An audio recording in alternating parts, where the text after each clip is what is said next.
Selamat malam, para pemuda seluruh Indonesia. Tetap semangat dalam masa pandemi. Kali ini saya akan memperkenalkan sebuah channel dengan nama Musti Cafe Channel yang akan membicarakan masalah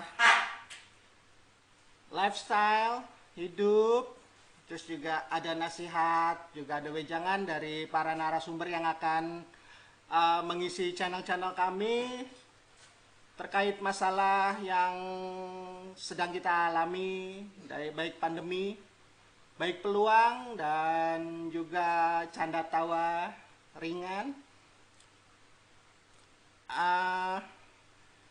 Musti Cafe Channel ini sengaja dibuat untuk kami-kami yang pernah terpuruk maupun yang sedang terpuruk untuk tetap semangat, karena narasumber dari kami ini akan memberikan masukan yang berguna, candaan yang ringan untuk menghilangkan semua kejenuhan, juga ada edukasi baik dari narasumber kesehatan, narasumber dari keuangan, terus narasumber dari para inovator-inovator muda maupun pengusaha-pengusaha kecil yang berhasil menjalani pandemi ini. Kopinya kok mana? Udah jadi, ayo. Mantap nih kopi. Boleh merokok ya? Boleh. No smoking, bukan no smoking area. No air conditioner area, jadi nggak pakai AC. Boleh ya? Boleh. So, AC-nya rusak, Mas. Ya, kita ngobrol dulu. Gimana nih, kita nih mau bangun sebuah kanal nih, Mas? Ya, yang penting kan intinya kan apa sih yang didapat masyarakat dari kanal kita? Ya, itu. Gitu loh. Yang penting bermanfaat saja, bermanfaat ya. Itu intinya. Bermanfaat. Intinya semoga channel ini bermanfaat. Ya, betul. Juga untuk penyemangat muda, baik para ya mungkin mahasiswa atau pelajar yang baru lulus belum tahu arah tujuannya kemana ini, Mas. Iya. Kadang mereka suka bingung gitu kan. Kadang kalau untuk pemilihan jurusan mereka ikut temennya, oh sini ikut ini biasanya. Nah seperti itu. Jadi nanti mudah-mudahan dengan channel ini gitu kan, mereka tahu. Sekarang kan ini kan udah dari tahun 98 yang lalu itu masa krisis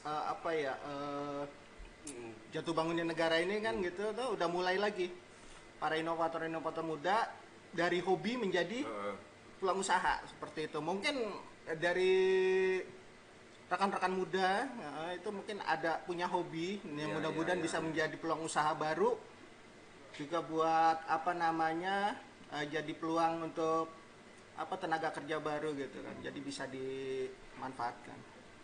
Sebenarnya karena bertahun-tahun ya, Roman, bertahun-tahun mindsetnya yang salah. Ya. Jadi ketika sekolah, kuliah selesai, mindsetnya kita itu mau cari kerja di mana sih, ya kan? Iya. Lamar ke sana ke sini. Akhirnya ya mindset itu sampai sekarang pola pikirnya seperti itu. Tidak pernah berpikir untuk ada peluang usaha ini nih, ada peluang yang justru bisa berkembang dan bisa menampung banyak pengangguran, banyak karyawan bisa kita tampung dengan usaha kita. Betul. Nah, kuliah yang tinggi itu sebenarnya bisa berpikir. Dia ada mindsetnya. Dia mulai bangun ketika mereka sudah mulai ini ya. Banyak kan contohnya banyak toh. Kegagalan awal Bob Sadino. Bob Sadino tidak langsung berhasil. Dia door to door jualan telur asin ya. Betul. Tapi asin. karena memang tidak ada yang mau mempekerjakan beliau ya, akhirnya beliau bagaimana caranya biar orang bisa bekerja di tempat beliau kan gitu. Buka peluang usaha baru. Jadi banyak kan sebenarnya orang-orang pengusaha yang ya bukan mengatakan kalau pendidikan nggak perlu, bukan, tapi mindsetnya itu yang harus dirubah. Banyak peluang sebenarnya. Tapi ada yang saya pernah baca buku sampai sekarang itu, dia tuh ketika jualan telur asin itu kan di daerah Menteng ya. Nah itu zaman dulu itu ya banyak dari dubes-dubes sana itu. Betul. Mereka menawarkan telur asin. Ternyata orang Eropa gitu itu lebih suka telur asin daripada telur rebus. Kan kalau misalnya di sarapan itu kan biasa di kerajaan atau itu kan telur rebus. Tapi ketika di Indonesia dia lebih suka telur asin karena untuk sarapan itu dia dengan telur, ya kan? Nah, ada yang menarik dari Bob Sadino punya trik tersendiri. Ketika mereka mengantarkan ketika Bob Sadino itu mengantarkan telur asin, dia tuh dengan diselipkan satu bunga mawar merah yang cantik. Itu tidak terpikirkan dan mereka pun dapat para bule-bule di sana yang para dubes-dubes di sana itu surprise gitu, kaget gitu. Baru ada kali ini marketing seperti ini. Nah itu yang nggak ada di Indonesia ketika kala itu ya gitu kan. Dia menyelipkan satu bunga mawar merah itu sebenarnya simple ya. Tapi bagi pelanggannya itu merasa dihargai lah, merasa betul, diistimewakan. Betul, itu dia. Itu salah satu ya terobosan marketing karena sangat penting marketing. Bukan masalah produk saja, memang produk harus berkualitas, tapi jangan pernah lupakan marketing. Jadi pemasaran itu tidak pernah stuck ya, dia akan terus berlomba-lomba. Yang banyak kompetitor toh, yaitu ide-ide cemerlang diperlukan, Paman. Kadang yang sepele itu, betul. Jadi ibaratnya bagi kita kalau dulu Bob Sadino itu kan karena ibunya itu pencinta bunga ya, dia di rumahnya itu ada mawar gitu dan ketika itu sedang bermekaran, terbesitlah ide itu, makanya jadi ketika di ini besoknya itu pemesanan bukan hanya 10, jadi 1 rak, 2 rak gitu. Jadi untuk tamu-tamu itu hanya dengan bunga mawar itu awalnya. Ini secara pribadi ya, pengalaman pribadi saya, Paman ya. Ada dua warung nih, sama kualitasnya sama, tapi ketika di satu warung yang lain bahkan lebih mahal Paman.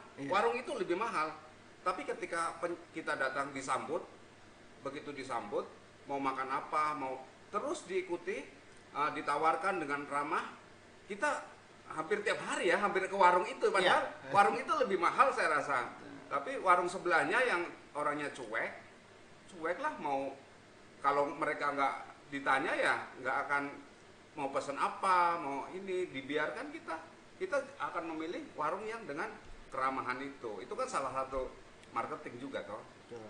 Sama itu berarti yang saya pernah pengalaman ya, Mas Gopur, ketika di Jakarta itu mungkin tahu Jalan Jaksa, terus Kemang, dia banyak kafe-kafe gitu kan. Tapi kenapa mereka ke sana gitu kan? Nah, kalau saya kan maklum ya, anak gang ya kita kan paling di Indomie rebus dan sebagainya dengan harga sedikit kenyang gitu kan. Ya kan? Seperti Mas Gopur bilang tadi, di sana harga mahal, tapi kenapa kita nyaman di sana?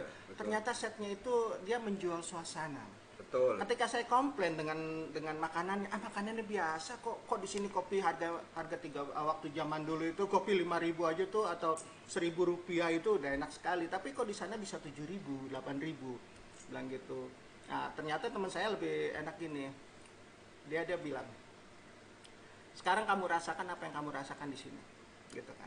Kalau saya kan masih menilaian tentang rasa dari kemasan ininya produknya seperti kopi dan sebagainya, itu rasa biasa aja dengan warung yang biasa. Nah tapi kalau kamu lihat lebih jauh ke depan ya selangkah 2 langkah, apa yang kamu rasakan ya, karena beda, suasananya beda. Jadi ternyata mereka itu menjual suasana, jadi suasana itu penting. Tapi kadang kalau awal saya juga pernah buka seperti itu kan di daerah Cirebon, saung-saung seperti itu ya, waktu itu saya bantu-bantu. Nah, itu jual suasana di pelataran rumah, memang pinggir jalan di Tuparet itu di Cirebon. Nah, itu saung-saung gitu. Padahal kita harganya murah, cuman karena kemasannya wah gitu, mereka jadi ragu. Nah, itu salahnya di mana? Akhirnya saya bikin promo selebaran gitu kan. Oke, untuk ini apa kan kebetulan dekat SMA Muhammadiyah di sana tuh. Oke, belajar bersama di kedai ini gitu kan. Ada harga tetap murah, meriah gitu kan, dan ya mulai dari situ. Akhirnya banyak pelajar-pelajar kita siapkan papan bor untuk belajar bersama di sana ya. Terus banyak juga alhamdulillah disambut baik, cuman ya nggak karena saya harus tugas di tempat lain jadi nggak tahu kelanjutannya, tapi itu berjalan Ya, kok. mudah-mudahan masih inovasi ini mudah-mudahan masih berjalan ya. berlanjut. Nah, jadi ya itu titik lemah anak muda kita lebih ke pencari kerja untuk peluang-peluang banyak terabaikan, akhirnya diambillah justru dari orang-orang luar sana Ya, yang datang ke sini dengan menciptakan peluang-peluang itu. Kalau di Manokwari sendiri, Maman, peluangnya kira-kira banyak nggak nih? ketika saya datang Manokwari itu tahun 2015 sebelum pandemik itu, kalau saya yang dilihat itu peluang usaha di Indonesia, di Manokwari ini lebih banyak di kuliner. Kuliner ya? Kuliner. Karena kenapa? Daya konsumtif masyarakat itu di Manokwari ini besar, Mas. Nah, besar lagi pula juga apa namanya? eh banyak pedagang di Manokwari ini banyak perantau ya, ibaratnya pekerja dari luar daerah, termasuk saya, mungkin termasuk Mas Gopur, rindu akan masakan rumah. Betul. Daerah asal misalnya gitu kan. Seperti waktu saya pernah cari-cari tahu Mas, makanannya sih sebenarnya simpel gitu. Itu namanya kredok Mas, yang diulek gitu, sayuran yang mentah-mentah. Betul. Itu sayuran itu diulek. Itu saya cari keliling Manokwari, ketemunya yang satu. Kita nggak ngendorse ya, maaf, Pak Edi. Saya salut dengan menu Anda untuk keredoknya. Ini kita nggak ngendorse Pak Edi. Mudah-mudahan Pak Edi ada ya. Gitu. Itu di mana ya? Itu ada di Cafe Ilalang di daerah Wosi. Di Lalang? Di Ilalang, Cafe Ilalang. Itu saya sempat ketika merasakan itu di lidah pertama itu yang saya rasakan itu kampung halaman di Jakarta. Wah, ini Jakarta banget katanya gitu kan. Tapi sekian lama kesini saya tanya lagi, kredok ada? Wah maaf Pak, kosong. Saya tanya lagi, kredok ada? Apa kosong. Maaf Pak Edi, bukan kritik. Mungkin karena ketersediaan bahan di Manokwari kurang ini ya. Karena atau mungkin pembelinya? kurang tahu juga ya. Mungkin sebenarnya itu apa ya, makanan favorit buat saya kredok gitu. Cuman mungkin pembelinya ya, karena kan yang di Manokwari ini kan banyak komunitas ya KKMM ya, terus KKSS seperti itu komunitas. Terus yang saya belum nemuin ini komunitas Betawi.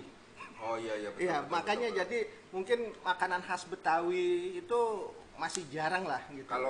Kalau di sini Betawi ada, yang jelas ketoprak ada, karedok, bir pletok, bir buat pletok, ngobrol-ngobrol kita gini kan. cincau, Betul, cincau. liang teh Medan, teh pahit. Nah, kalau di daerah Palmerah itu teh pahit. Teh pahit yang terkenal itu siapa di dekat pabrik tahu itu memang luar biasa. Yang selain buat kesehatan, tapi di sini juga banyak sih ada dari komunitas Tionghoa, mungkin belum ada ya. Ya kalau nggak semua tabib itu memproduksi teh pahit. Sebenarnya kalau saya lihat di sini kekurangan menu ya. Manokwari kekurangan menu. Coba kita keliling putar di Manokwari, di sepanjang jalan kita hanya melihat lalapan Surabaya. Iya, ketika kita mencari menu yang lain agak kesulitan. Kadang pagi saya temukan bubur ayam, umurnya cuma mungkin berapa minggu sudah tutup. Sementara kita kangen tuh kayak bubur ayam, nasi uduk. Sekarang udah ada bubur ayam suwir ya. Iya. Tapi saya belum coba. Nah kalau yang saya coba itu kemarin kita di mana kan dekat Bang Mega. Oh iya. Gitu. Ya, itu tapi sudah kemana lagi? Udah nggak ada. Itu udah ya. nggak ada ya. Karena mungkin masa pandemik juga mempengaruhi. Ya ini ya semoga masyarakat Indonesia ini sehat semuanya, makanya Indonesia kuat.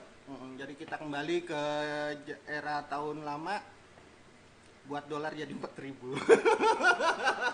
Sulit itu impian ya. Rasanya sulit, tapi nggak apa-apa kita bermimpi toh, nggak apa-apa kita bermimpi di mana barang-barang murah lagi, Ya. barang-barang murah, ekonomi stabil. Sepertinya ya kita harus tetap punya harapan ya. Yang penting kita ciptakan peluang-peluang buat generasi muda, ciptakan peluang-peluang, serap tenaga kerja, jadilah bos di negeri sendiri ya.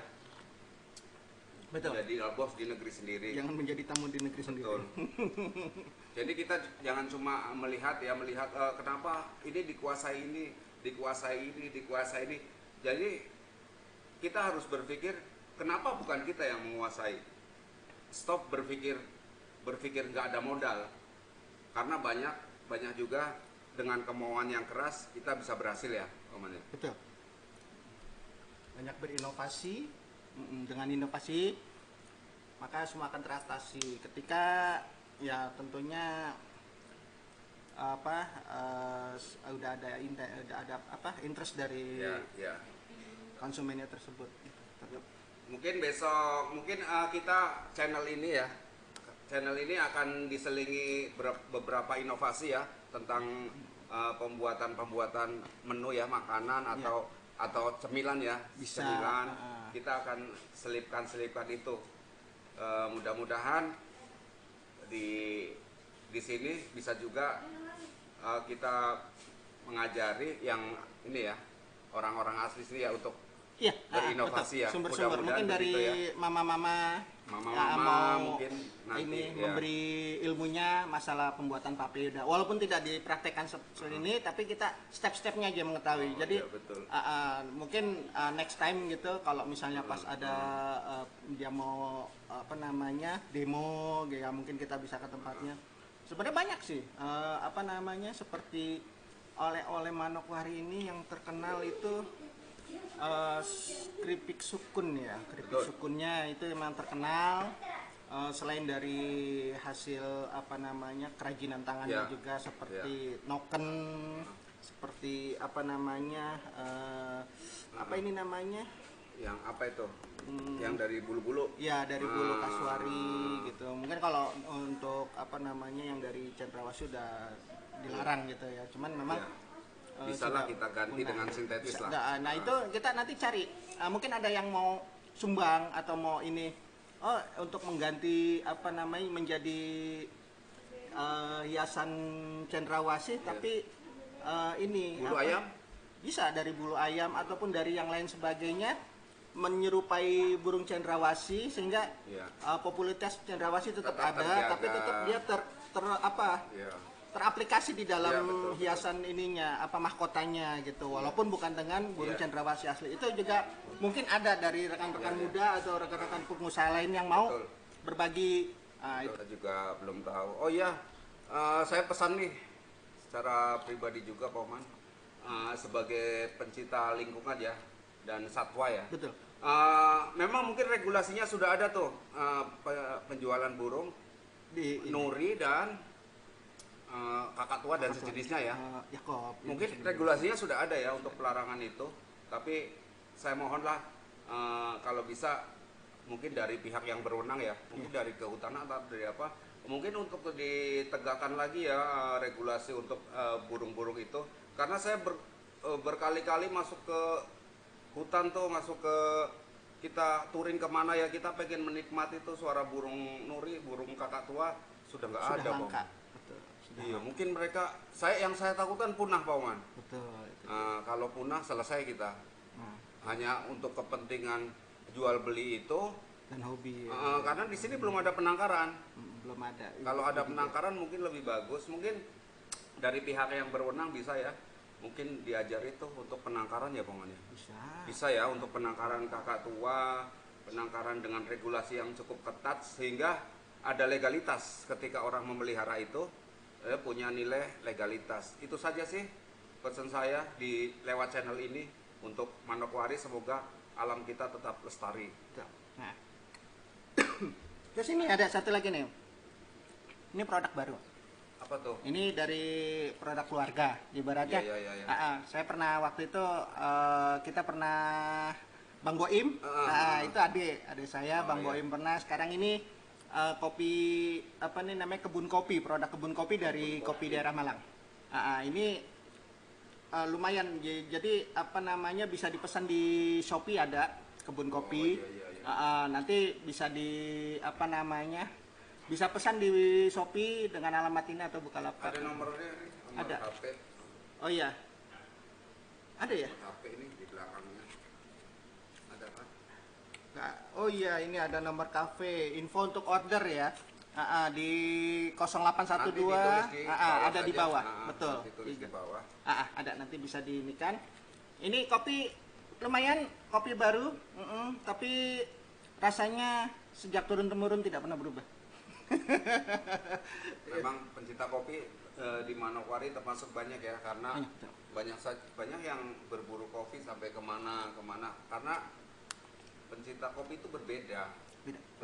Setiap wilayah, setiap kultur untuk wilayah tersebut itu membuat aroma kopi itu berbeda-beda. Ya, betul. Oke teman-teman, Manokwari ya, khususnya seluruh Indonesia pada umumnya, mohon dukung channel ini dengan cara subscribe tentunya, like, share, komen ya. Kalau mungkin ada saran-saran ingin mungkin kita tayangkan apa seputar Manokwari, silakan di kolom komentar, kita akan hubungi kembali kita untuk membantu untuk memperkenalkan produk juga sama seperti ini, ada misalnya mama atau papa atau kakak, tante dan sebagainya yang ada usaha kecil di Manokwari. Untuk di ini kita tidak ini ya apa namanya hanya membantu aja. Mudah-mudahan dengan adanya channel ini bisa memperkenalkan produk dari apa namanya asli Manokwari. Mudah-mudahan juga untuk membantu apa pemasarannya jadi lebih banyak, lebih luas lagi, orang lebih mengenal seperti ya, intinya meningkatkan perekonomian lah. Untuk ke depan kita akan panggil bintang tamu ya, bisa mungkin yang mungkin punya episode ke-5 mungkin kalau misalnya antusiasnya tinggi gitu, mungkin episode kedua ya. Ini baru tayang pertama nih. Kalau misalnya tayang kedua udah ada yang mau isi, monggo. Tapi kemungkinan belum. Iya, saya kemarin juga terkagum-kagum dengan dia suster. Dia seorang suster. Tapi dia sukses di TikTok dengan endorse yang banyak. Mungkin dia punya tips-tips, mungkin punya apa sih caranya? Mungkin apa sih dia bisa sukses lewat TikTok? Lewat TikTok ya.